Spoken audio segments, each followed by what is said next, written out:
Our featured act tonight is another special guest. She's a dance pop singer, and her name is Ciara Corr, and she's sitting right next to me, so let's give it up. Hello there. How are you? Good, how are you? Doing okay. So what's going on? I finally got you on the show. I'm excited to be here. Now listen, your new single, what is it?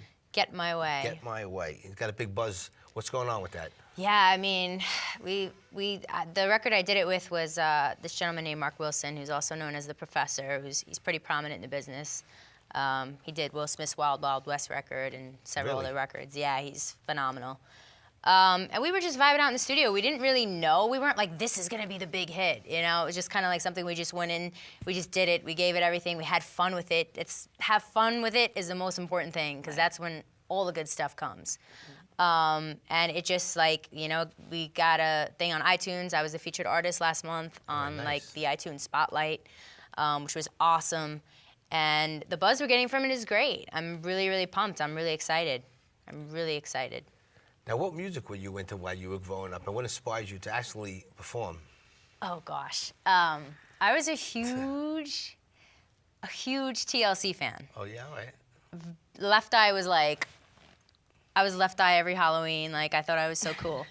And Mariah Carey was another big one for me. And actually, TLC Crazy Sexy Cool was the first CD I ever had. All right, cool. And I really was like, that's how I learned how to sing low, high, and I like studied that CD. So that's really like who was like my main. Of course, Stevie Wonder, Al Green. Right. Well, Stevie Wonder is great. Good R&B is always. Old Stevie Wonder is the best, right? Yeah. Superstition and all that. Yeah, of course. But like the ones that really made me feel like that CD really was like, this is cool. Like, I want to do this. You know? What do you think in that era of music? What do you think is the best genre? The 70s, the 80s, and when it comes to that style? You know, I think everything is just really a transition. So I think all of it is great because it's just like, you know, without one, we wouldn't appreciate the other. Good answer. So Absolutely. I respect every genre. I think it's awesome. I think, you know, just being able to appreciate it, you know, and when you're, you know, everything is like, your parents listen to this, you know about it. Their parents listen to that, they know about it. You know what I mean? So it's just, it's all generations and generations and generations. I seem it like the older, the more the talent was back in the day, 70s, 80s. And then like, yeah, you're always going to get a great artist. But it died down. There wasn't as many. Like back in the day, you had hundreds of great artists. Now it's like limited. There's a lot of artists, but who's really great? Yeah, you know, you're absolutely right. I mean, it's definitely not like it used to be.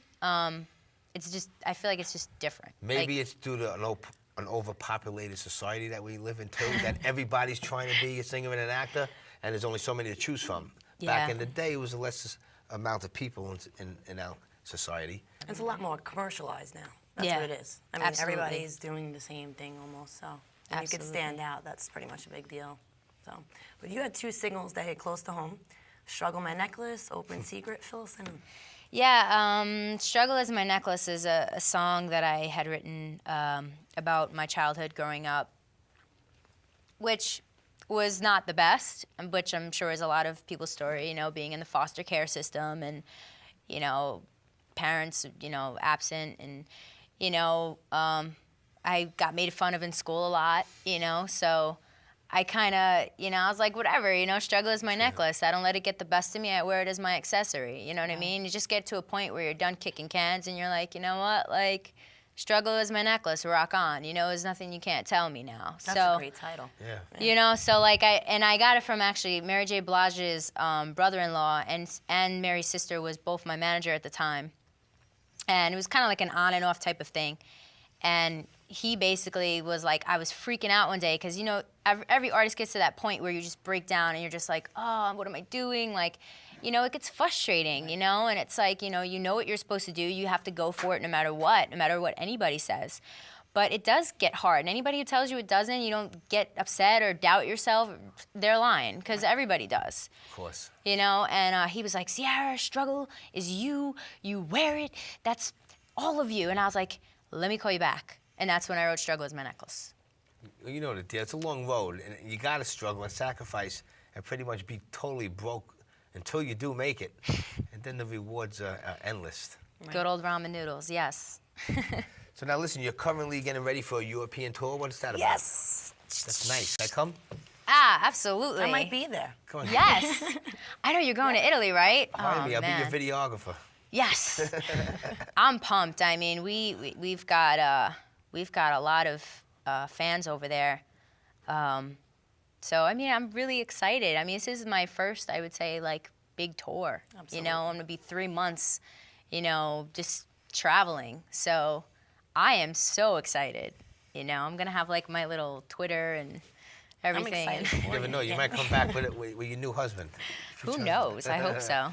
That or a record deal or something, right? Well, I have a record deal. I'm talking maybe Sony will sign you. Oh, like distribution? Yeah. Well, hopefully, we'll see. I got Earl the Pearl, so I'm pretty darn Listen, lucky. that was my next question. In your resume here, it says you're under Reverse Spin Records with the legend NBA Earl the Pearl Monroe. How did that come about? It must be great hanging out with that guy. You know, I'm not. Please don't get mad at me. I'm not the biggest sports person. Who I is? respect it, but I don't know anything about sports. You know, and so when I met him, I didn't really know who he was. And like my artist development coach at the time was like, I'm not gonna tell you who he is. Like, you know, because he's like an old school legend. Like anybody who knows their stuff knows who this man is. Right. And I kind of was like this little like, you know, 17, 18-year-old kid strolling in like, what's up? You know, working at Papa John's. Like, hey, I'm a singer, sign me.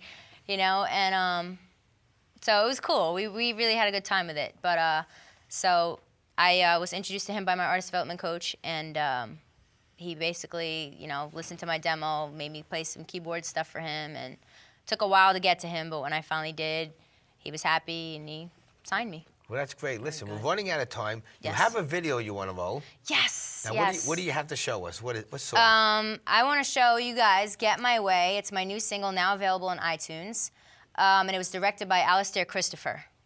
All right, let's roll it, Artie. Introducing Ciara Corr. I'm gonna get married this time. I'm gonna get married this time.